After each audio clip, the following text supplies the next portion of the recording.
The Joint United Nations Programme on HIV and AIDS, UNAIDS, and the National Agency for the Control of AIDS estimate that there are 1.9 million people living with HIV in Nigeria, including adults and children.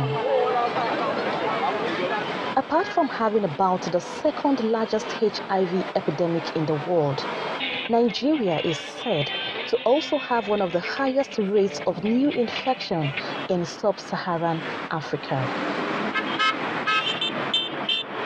This is attributable to challenges such as ignorance, mother-to-child transmission, stigma, and discrimination. Despite the availability of free antiretroviral drugs in health centers across the country, low levels of access to treatments persist because many infected people live in fear of identifying as HIV and AIDS patients. In 2014, the HIV and AIDS Anti-Discrimination Act was signed into law by the administration of President Goodluck Jonathan to protect the rights and dignity of people living with the virus. But those affected say not much has changed. This mother of three in Cross River State has been living with HIV for over a decade ago. She says, despite her positive disposition, it has had a devastating impact on her family. As a result of my HIV status, my husband neglected me and the children. He even left us in Calabar, traveled back to Lagos, and he was not coming. The level of stigmatization that comes with the condition more often than not exposes victims to loneliness and depression. The high stigma rate, a nurse will just see you, he will start asking you, how many boyfriends do you have?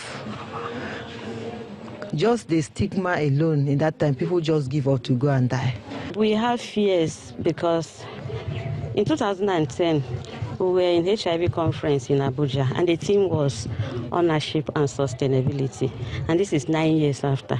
We've not seen anything being put in place. According to this religious leader, attention should not only be focused on governments, non-governmental organizations and healthcare providers to fight against the stigmatization. It's not right for somebody to be stigmatized because he has HIV. What of malaria? What of other diseases that a lot of people have? I don't think there is so much different from HIV. And therefore, it's not something that one should be stigmatized. The church doesn't encourage that. We preach against it. There are reports of infected people either being relieved of their jobs or denied employment.